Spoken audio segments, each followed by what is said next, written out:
poem from an old reservation once inhabited by Native Americans in a place that held many reflections for me in the countryside. Under the surface.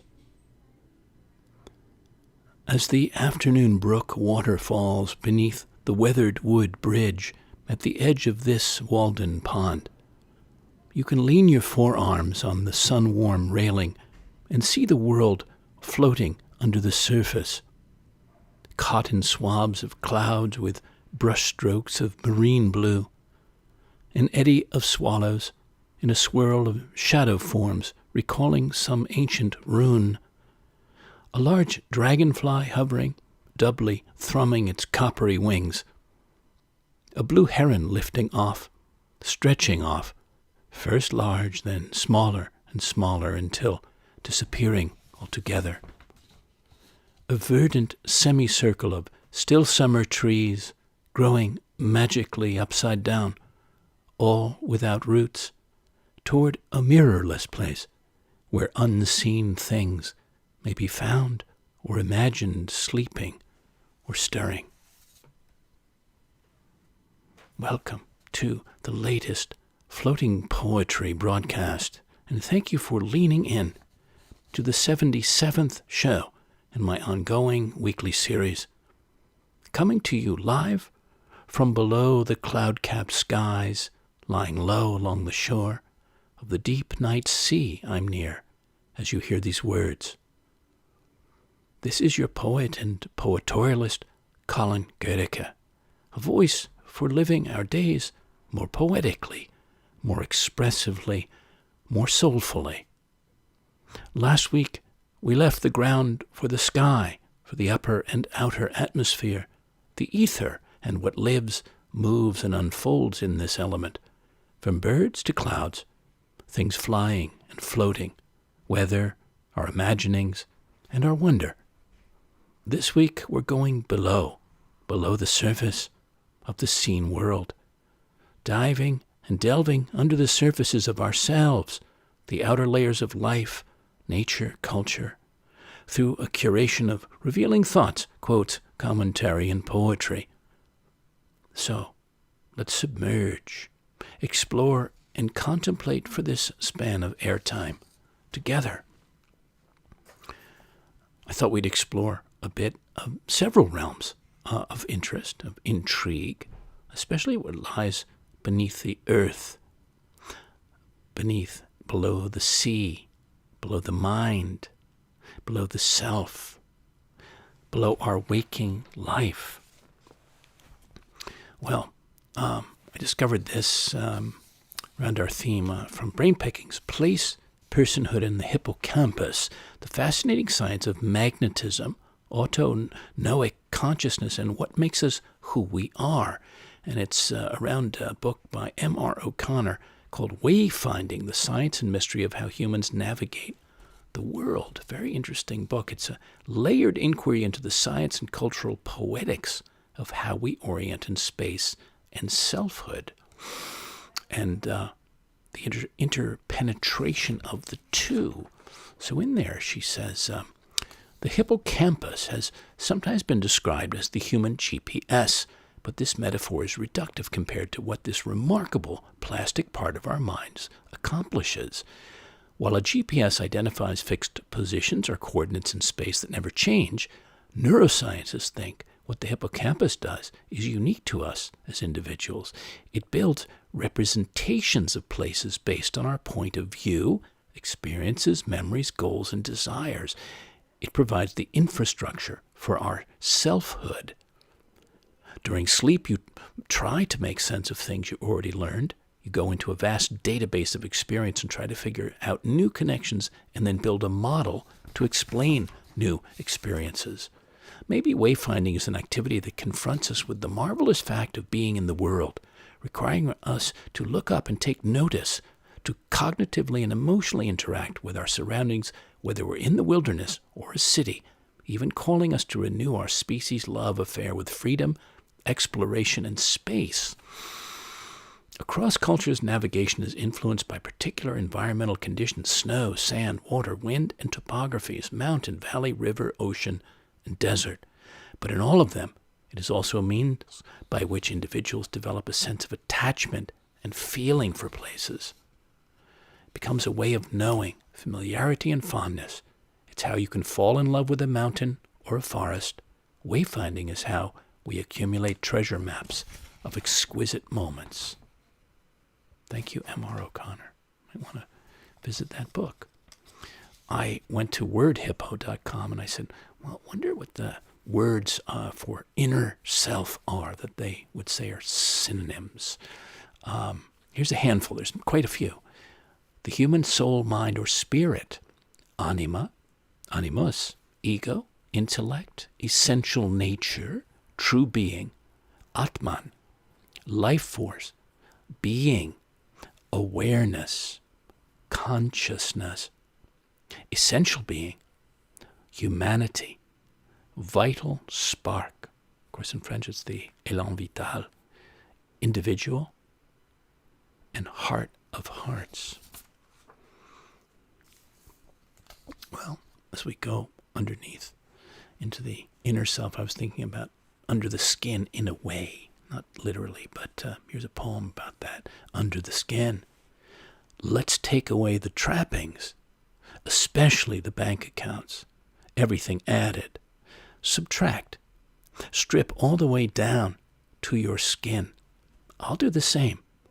Then let's be here, with nothing but our flesh and bones, breath and blood, eyes and souls, hearts, hands, and see how we each stand, where we each really, relatively are, in simply ourselves. Under the skin. From verywellmind.com, the tension between inner and outer self. So this was an interesting little bit of commentary to bring in. Becoming aware of your inner self and how it balances with your outer self is the foundation for good mental, physical, and spiritual health. The outer self is what we present to the world. It's generally concerned with material things. In contrast, the inner self is about what can't be seen: feelings, intuition, values, beliefs, personality, thoughts, emotions, fantasies, spirituality, desire, and purpose. The greater the conflict between them, the wider the difference between what the inner self believes is right and what the outer self does. This ultimately causes stress that can be damaging to the mind, body, and spirit. Often the conflict arises due to spending too little time considering your inner self. How much of the time are you, quote, running on empty, just struggling to get through the demands of the day without considering whether your actions and behaviors are in line with your inner self? So maybe to ponder that.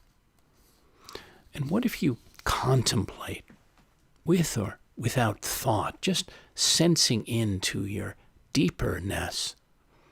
This is called in the chambered nautilus of the heart, of your heart, moving of its own accord through so many fathoms of life, of living, diving and ascending, through joys and hopes, dreams, sorrows and discords, sometimes entering great depths, deeply secret and silent, often rising straight to the surface, becoming visible, beautifully palpable for others to see, feel, touch, be touched by, growing ever larger, ever fuller, even as we speak, inside your teeming sea of being. Well, as many of you know, and if you haven't gone there, you can explore much more greatly your interior, the way geographic explorers in a way did, of less or uncharted places through time. Exploring the interior. This was written for as a portrait of an artist friend of mine in Holland on one of his birthdays, but again, I feel this applies to all of us. Exploring the interior.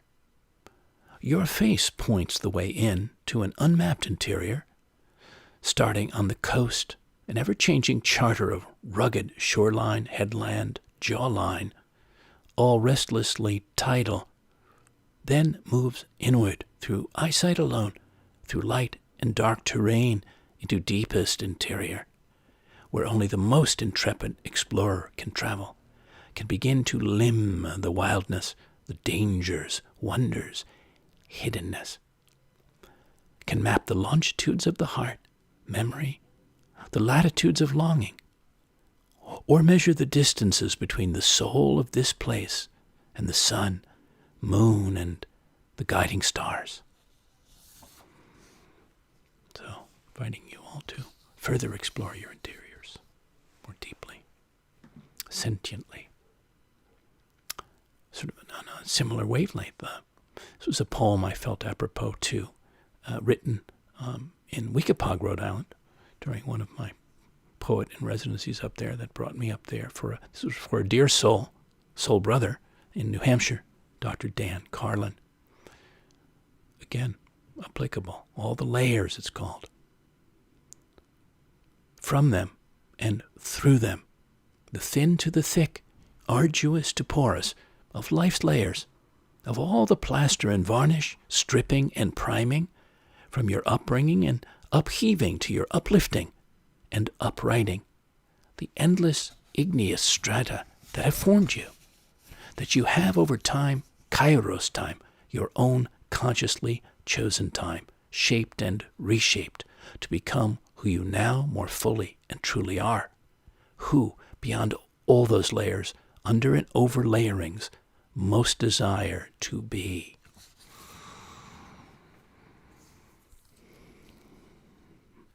Well, all of that brought me to thinking about interiors, and Rebecca Solnit wrote about what our dream homes reveal about our interior lives. She said, she wrote, the dream of a house can be the eternally postponed preliminary step to taking up the lives we wish we were living. Well, I was fascinated by that. This is from her Encyclopedia of Trouble and Spaciousness, Rebecca Solnit, S-O-L-N-I-T. I've spoken of her before. She has reference to many things, many themes. So I like this. Listen to this here together. Admiring houses from the outside is often about imagining entering them, living in them, having a calmer, more harmonious, deeper life. Buildings become theaters and fortresses for private life and inward thought. And buying and decorating is so much easier than living or thinking according to those ideals. Thus, the dream of a house can be the eternally postponed preliminary step to taking up the lives we wish we were living. Houses are cluttered with wishes, the invisible furniture on which we keep bruising our shins. The house is the stage set for the drama we hope our lives will be or become, and it's much easier to decorate the set than to control the drama or even find the right actors or even any actors at all. Thus, the hankering for houses is often desire for a life, and the fervency with which we pursue them is the hope that everything will be all right, that we will be loved, that we will not be alone, that we will stop quarreling or needing to run away, that our lives will be measured, gracious, ordered, coherent, safe.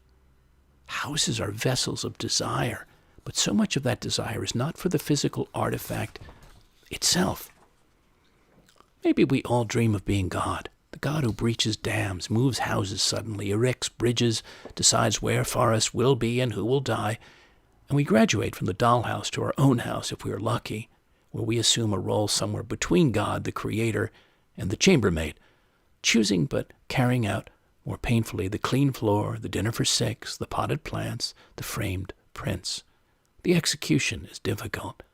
The dreaming is easy and unending. Thank you for that, Rebecca Solnit. I think it's quite wonderful.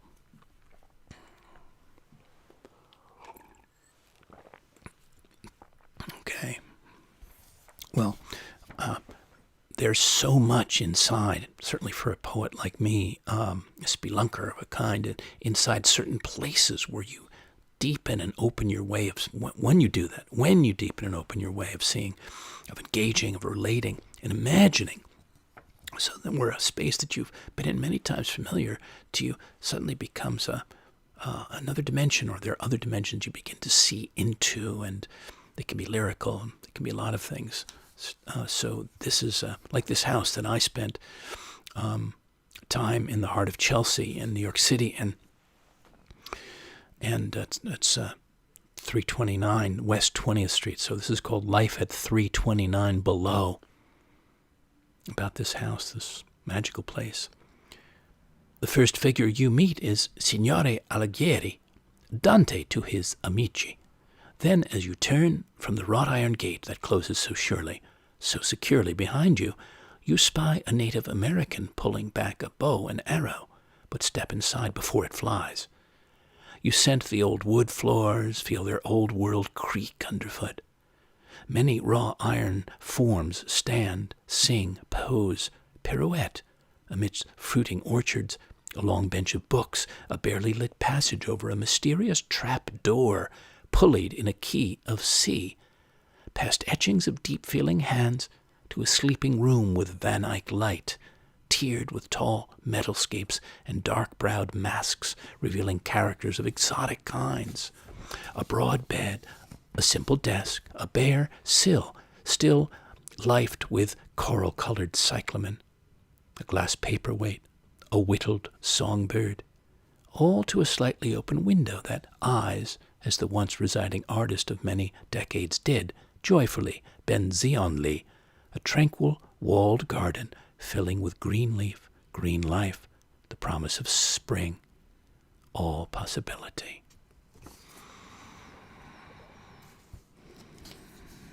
Here's another one. This was in Cobble Hill, Brooklyn, where I did a number of repeated poet and residencies.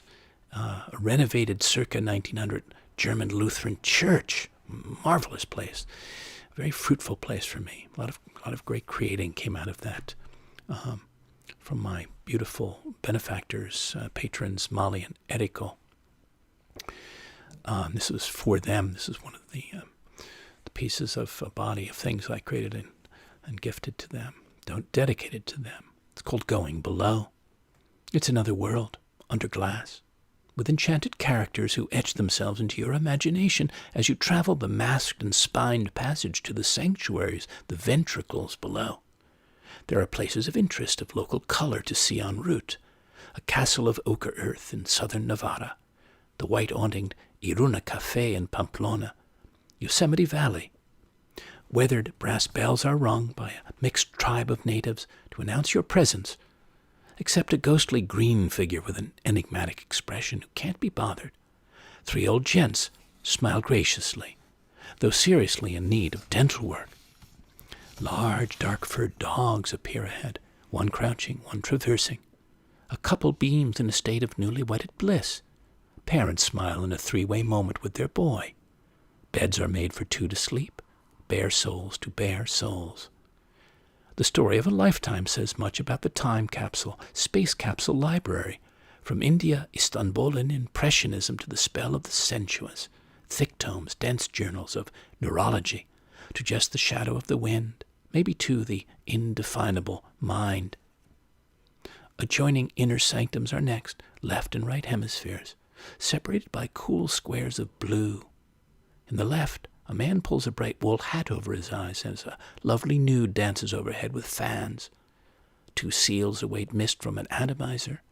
3 sets of eyes stare out at you from the midground by degrees of expressiveness, of opening, if not openness. There are folk dances in progress here, soft summer light falling on the face of the same church, vintage friends, flying birds, a rich sense of persona, a mood of mindfulness, free-form curiosity. In the right hemisphere is a sea-green chair to sit and observe from. Survey heads from antiquity, mythology, personal anthropology. Pairs of Brahma bulls, skyward lifted hands, ginkgo leaves, 1 yellow, 1 green. Porcelain pale innocence, male and female.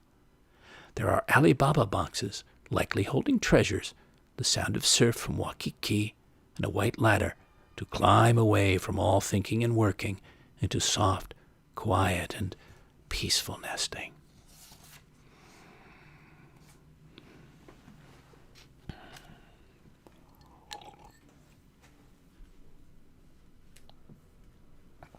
Here's Ted Kooser's poem, in the basement of the Goodwill store. In musty light, in the thin brown air of damp carpet, doll heads and rust, beneath long rows of sharp footfalls like nails in a lid, an old man stands trying on glasses, lifting each pair from the box like a glittering fish, and holding it up to the light of a dirty bulb. Near him, a heap of enameled pans as white as skulls looms in the catacomb shadows, and old toilets with dry red throats cough up bouquets of curtain rods. You've seen him somewhere before. He's wearing the green leisure suit you threw out with the garbage, and the Christmas tie you hated, and the ventilated wingtip shoes you found in your father's closet and wore as a joke, and the glasses which finally fit him, through which he looks to see you looking back. Two mirrors which flash and glance are those through which one day you too will look down over the years, when you have grown old and thin and no longer particular, and the things you once thought you were rid of forever have taken you back in their arms. Thank you, Ted Kuser, for that poem. Well, paired with this notion of what's below, inside, literal interiors, like the ones we were just talking of, symbolically and otherwise, is beneath places we've been, that we've traveled through, right, in our time, especially deeply old and historic ones. In this case, like Rome. This is a poem of mine for love poem for the eternal city of Rome. Roma. It's called Anguilla, eel. The Tiber squirms down the streetwise map of Rome, an indigo eel bisecting the superannuated city and its layers of history, brushes against the tentacles of the Piazza Grazzini, snakes under the Pope's nose, bifurcates briefly around Tiberina Island and white bedfuls of stagily ailing Romans, bends slowly and bluely round the Palatine and Aventine hills and the ringless Circus Maximus, before it disappears a half-inch past the silent Via Stradivari. Anguilla. Well, so we have these things below, and now the sea. And Walt Whitman gave us this wondrous poem back in time, The World Below the Brine. The world below the brine, forests at the bottom of the sea, the branches and leaves, sea lettuce, vast lichens, strange flowers and seeds, the thick tangle openings and pink turf, different colors, pale gray and green, purple, white and gold, the play of life through the water, dumb swimmers there among the rocks, coral, gluten, grass, rushes, and the aliment of the swimmers, sluggish existences grazing there, suspended or slowly crawling close to the bottom, the sperm whale at the surface blowing air and spray or disporting with his flukes, the leaden-eyed shark, the walrus, the turtle, the hairy sea leopard, and the stingray.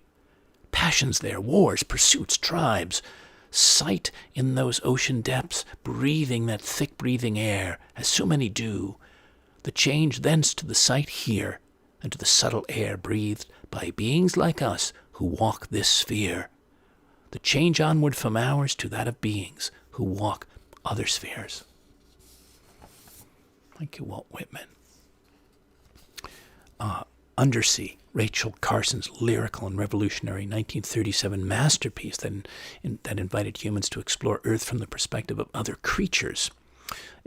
She was a pioneering biologist, you may know, and I brought this up from Brain Picking, so it's one of my favorite go-to sources of things.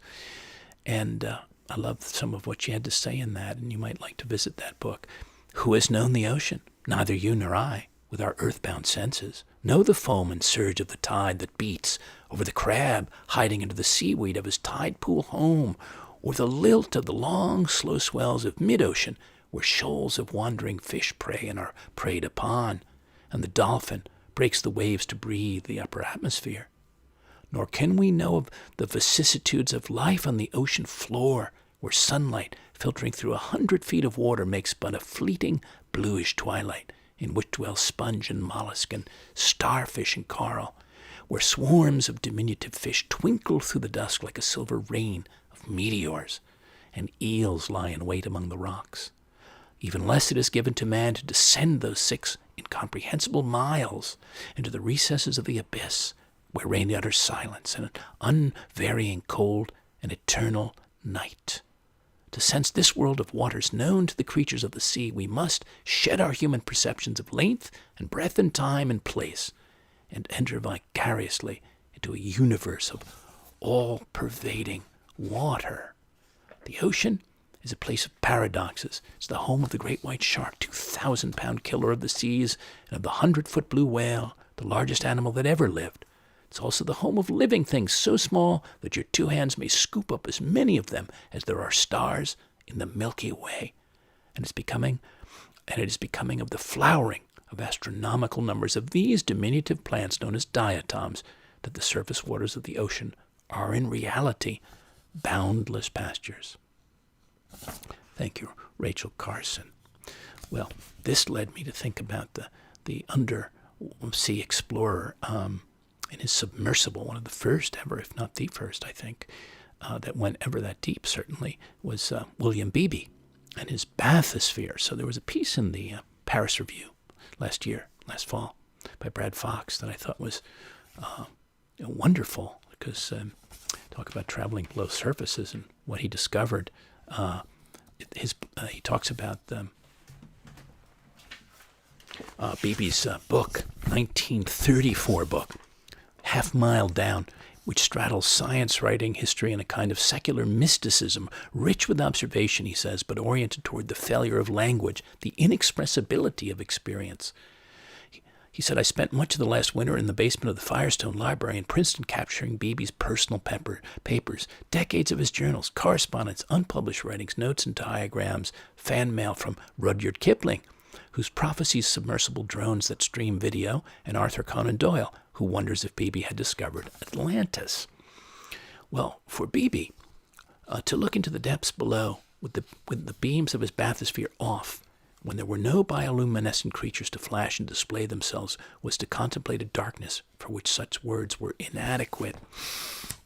At such times he remembered that he was alive, that barring an accident he would return to the surface, and that the only other humans who had entered these abyssal depths were the decomposed bodies of drowned sea-goers. He was truly on a trip through the underworld, an idea that had haunted humans for thousands of years. So, that book is quite fascinating, Half Mile Down. I thought of course, Jacques Cousteau, who many of us would remember as an explorer of the seas under the water. And he had two quotes I thought were marvelous. In the deep space of the sea, I have found my moon, he said. And man has only to sink beneath the surface, and he is free. With that, I think that works right across all of our things tonight that we're talking about, thinking about, feeling about. Okay. There is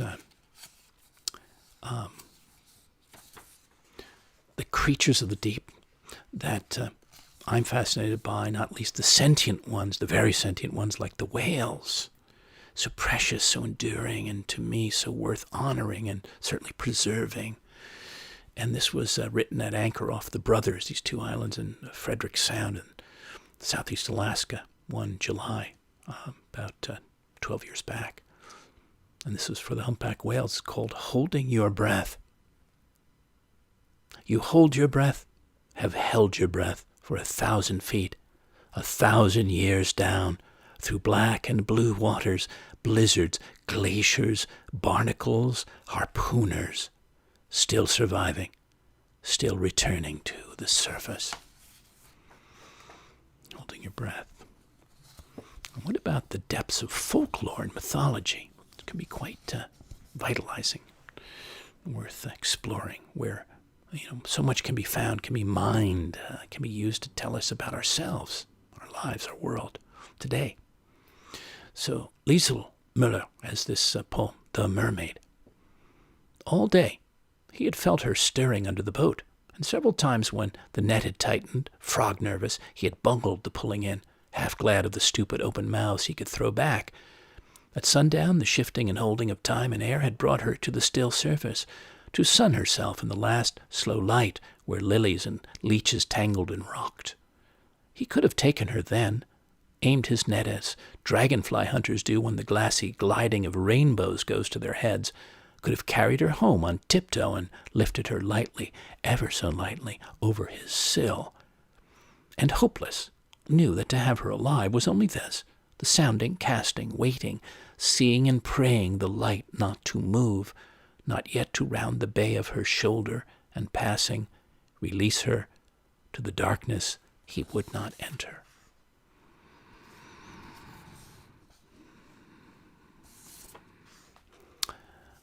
Pablo Neruda is a poem I did not know. Well, there are many I didn't know, but I definitely didn't know this. And I was having with friends a beautiful fish, various fishes tonight that were caught today. It just so happened I said I'm going to be reading an ode of Neruda's to a large tuna in the market is the title, in honoring of this fish, of many that so many of us simply, and with other fish, take for granted. Yet look how much more there is to its life under the skin, under the surface. Ode to a large tuna in the market. Here, among the market vegetables, this torpedo from the ocean depths, a missile that swam, now lying in front of me dead. Surrounded by the earth's green froth, these lettuces, bunches of carrots, only you live through the sea's truth, survive the unknown, the unfathomable darkness, the depths of the sea, the great abyss, le grand abîme. Only you vanished, black-pitched witness to that deepest night. Only you, dark bullet barreled from the depths, carrying only your one wound, but resurgent, always renewed, locked into the current, fins fletched like wings in the torrent in the coursing of the underwater dark, like a grieving arrow, sea javelin, a nerveless, oiled harpoon. Dead in front of me, catapult, king of my own ocean, once sappy as a sprung fir in the green turmoil, once seed to seaquake, tidal wave, now simply dead remains. In the whole market, yours was the only shape left with purpose or direction in this jumbled ruin of nature. You were a solitary man of war among these frail vegetables, your flanks and prow black and slippery, as if you were still a well-oiled ship of the wind, the only true machine of the sea, unflawed, undefiled, navigating now the waters of death. Thank you, Pablo Neruda. Well, as you go to cook or eat a fish yourselves, remember its once aliveness down in the ocean or lake or river or stream. I wrote this in Tulum in Mexico one February as I sat about to eat a fish that was just fished out just slightly before I had it. And I wrote this inside the fish as I sat at that little table out in the sun by the water. Inside the fish, as you fillet it by yourself, at your table, where it has landed with a bottle of cold white wine. You open the hinge and find beneath its scales the guts of a grand piano, strung tight with wires, that resonated as early as this morning in the open sea, when the now grilled and silent instrument was alive and playing a vibrant blue and green water music. Inside the fish.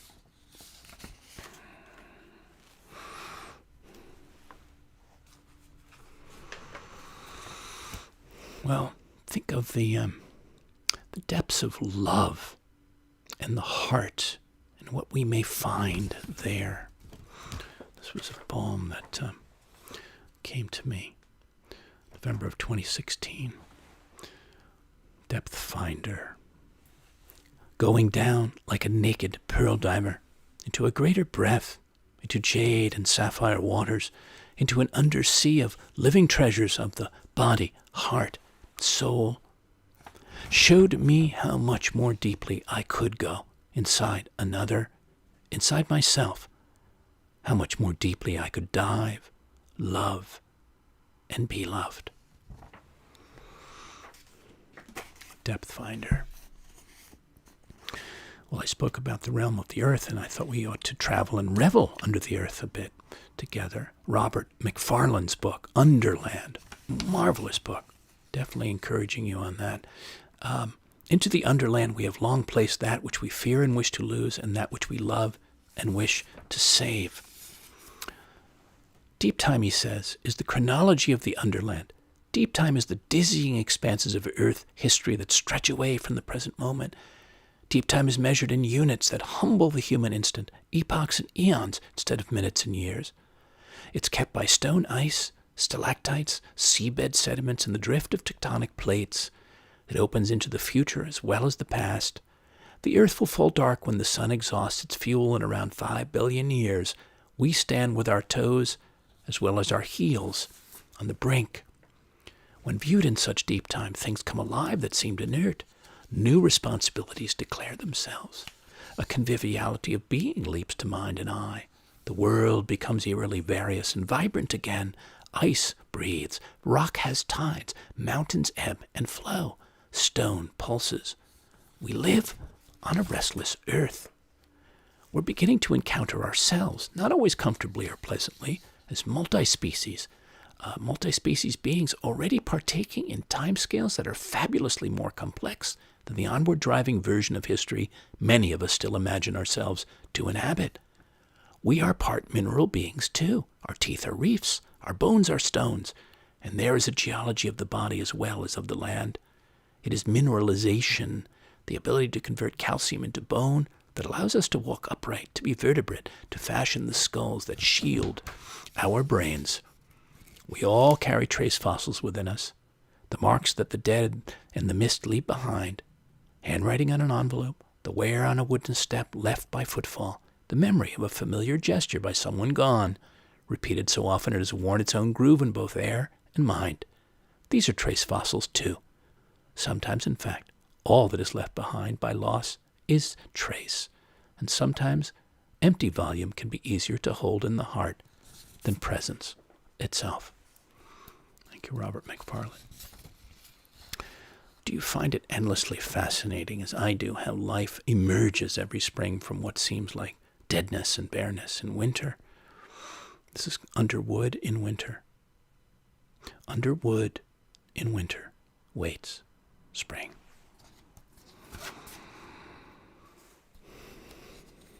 Here's a wonderful invitation. I would call it a wish, an evocation, a poem by Linda Hogan. To be held. To be held by the light was what I wanted.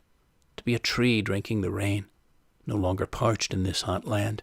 To be roots in a tunnel, growing, but also to be sheltering the inborn leaves and the green slide of mineral down the immense distances into infinite comfort. And the land here, only clay, still contains and consumes the thirsty need, the way a tree always shelters the unborn life waiting for the healing after the storm, which has been our life. And here's poet Joy Harjo, a Native American, a member of the Creek tribe. Her reflections on science and meaning in response to an astronomer's photographs of Earth. Secrets from the Center of the World is what this is pulled from. Just a couple of wonderful lines. The earth has dreamed me to stand on the rise of this highway, to admire who she has become. My cheek is flat against memory described by stone and lichen. The center of the world is within reach. It is as familiar as your name, as strange as monsters in your sleep. I can hear the sizzle of newborn stars and know anything of meaning, of the fierce magic emerging here. I am witness to flexible eternity, the evolving past, and I know we will live forever as dust or breath in the face of stars, in the shifting pattern of winds. Thank you, Joy Harjo. Well, back in the summer of 2012, I came this poem when I was at the edge of Georgian Bay, Killarney, Northern Ontario, Canada. Bedrock. Antediluvian essence fired from the heart of the earth, cooled and hardened into this red and brick-pink bedrock, this igneous union of mica, feldspar, gneiss, quartz, where jack pines gnarl, grow old, tufts of mosses green and hold, bedrock that sends its energy, history, ancient memory up through my bare soul.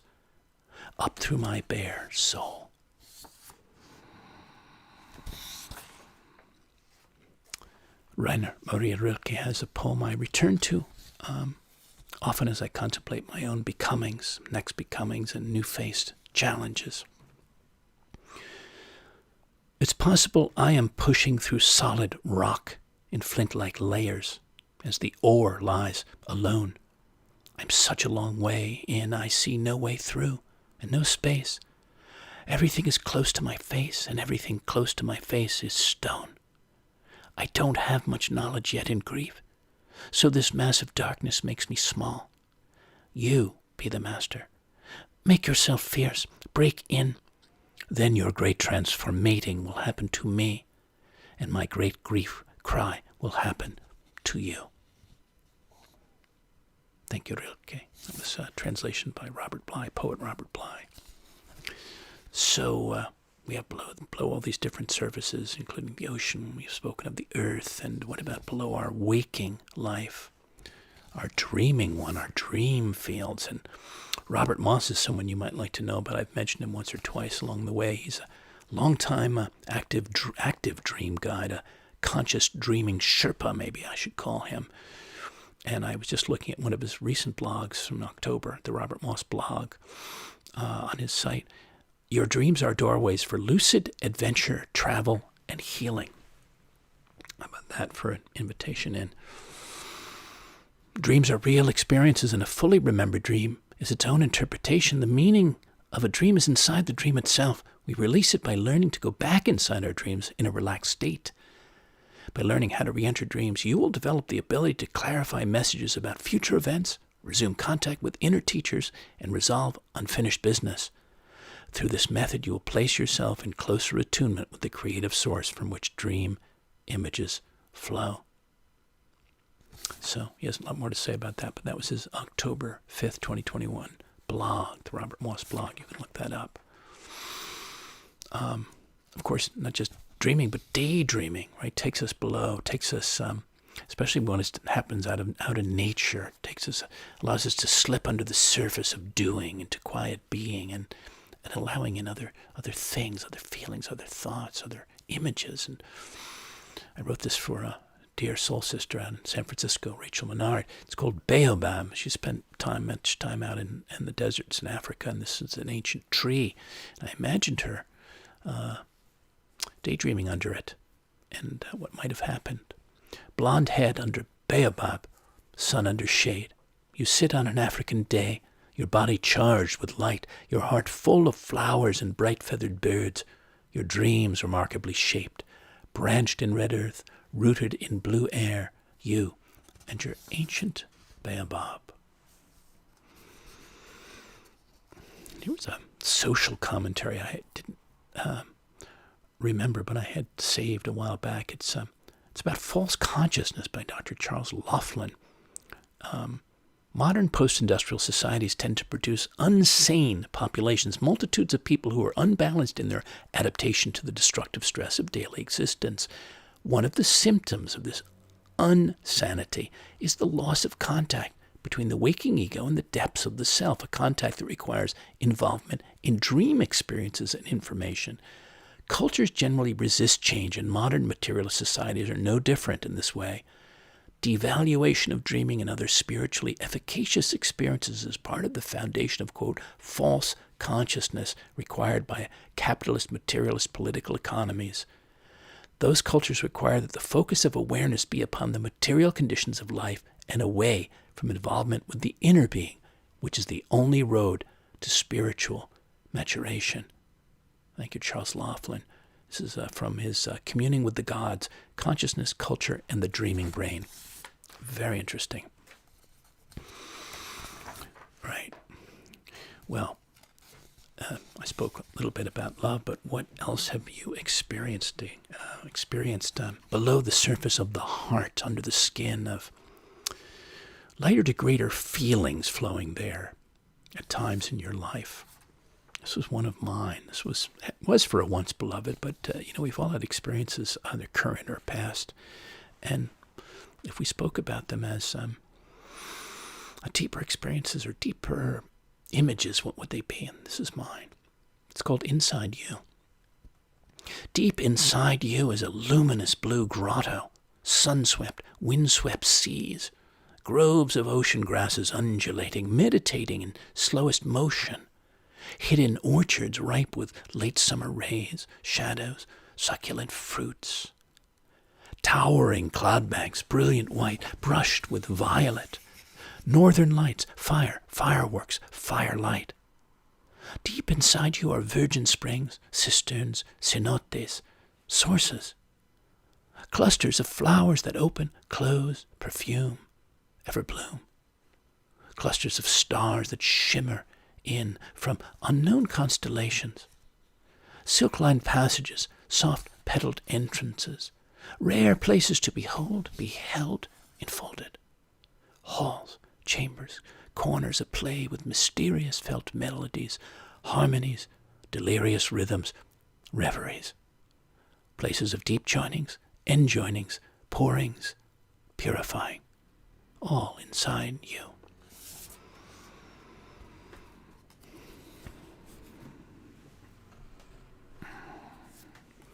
I wanted to read a little bit, just a few comments from Muriel, the poet Muriel Rukeyser, on the wellspring of aliveness, and drawing from our deeper source, not least our imaginations. And it was the great poet Octavio Paz, who she translated, actually, who observed that there's something revealing in the insistence with which a people will question itself during certain periods of its growth. And she added this: it's at this moment that we turn, and the imaginations which tap that energy, and the energy itself and its release, we see our power. Man, the mystery, man, the pure force, man, the taproot of naked vision. The source himself will look in such a moment for deeper sources, for the sources of power that can bring a fuller life to a desperate time. We cut away the old life, cutting down to the root, and the root of such power, of such invention, is in the imaginative lives of certain men and women, responding in their way and with their proper kinds of love to the wishes of history, that is, to the wishes of the people at that moment, however disguised, however premature and dark. Thank you, Muriel Rukeyser. Well, I would recommend or invite or suggest that we let ourselves go often into our centers, into stillness, for in that place, that kind of well is a source of so much feeling and so much knowing. There's a poem toward that from Shelter Harbor, Rhode Island, where actually I'm going to be returning soon. Being in the heart of the forest, of the jungle, of darkness, of yourself, standing still in the heart of places far larger than you imagined, taking in, drinking in all the immensities, all the subtleties, where streams of primal feelings, visceral knowings flow through your body, echo clearly through every openly, deeply receiving chamber. There's another one called The Hermit, a picture of solitude as he meditates in moving, keening ways toward more wisdoms, as he goes more deeply through soul-fed streams and flows more freely, intuitively, self-awarely from those realms, as he lights greater inner fires, soon to shine forth for many to see. Oh, we're coming into the last stretch now, and I want to give us this David Whyte poem, What to Remember When Waking. It's fitting for our theme, and a good call and reminder, I would say. In that first hardly noticed moment to which you wake, coming back to this life from the other more secret, movable, and frighteningly honest world where everything began, there is a small opening into the new day which closes the moment you begin your plans. What you can plan is too small for you to live. What you can live wholeheartedly will make plans enough for the vitality hidden in your sleep. To be human is to become visible while carrying what is hidden as a gift to others. To remember the other world in this world is to live in your true inheritance. You are not a troubled guest on this earth. You are not an accident amidst other accidents. You were invited from another and greater night than the one from which you have just emerged. Now, looking through the slanting light of the morning window toward the mountain presence of everything that can be, What urgency calls you to your one love? What shape waits in the seed of you to grow and spread its branches against a future sky? Is it waiting in the fertile sea, in the trees beyond the house, in the life you can imagine for yourself? In the open and lovely white page on the waiting desk? Thank you, David White.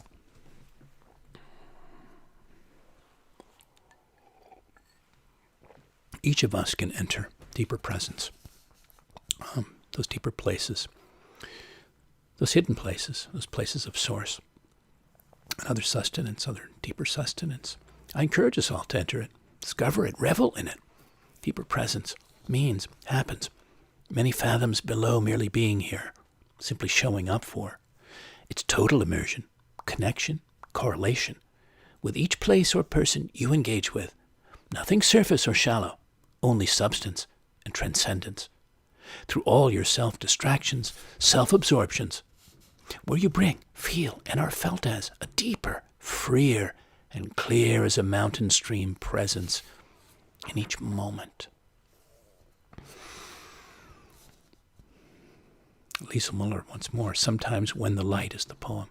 Sometimes when the light strikes at odd angles and pulls you back into childhood, and you are passing a crumbling mansion completely hidden behind old willows, or an empty convent guarded by hemlocks and giant firs standing hip to hip, you know again that behind that wall, under the uncut hair of the willows, something secret is going on, so marvelous and dangerous that if you crawled through and saw, you would die, or be happy forever. Like Lisa Muller and Khalil Gibran, faces. I have seen a face with 1,000 countenances, and a face that was but a single countenance, as if held in a mold. I've seen a face whose sheen I could look through to the ugliness beneath, and a face whose sheen I had no lift to see how beautiful it was. I have seen an old face much lined with nothing, and a smooth face in which all things were graven. I know faces, because I look through the fabric of my own eye weaves, and behold the reality beneath.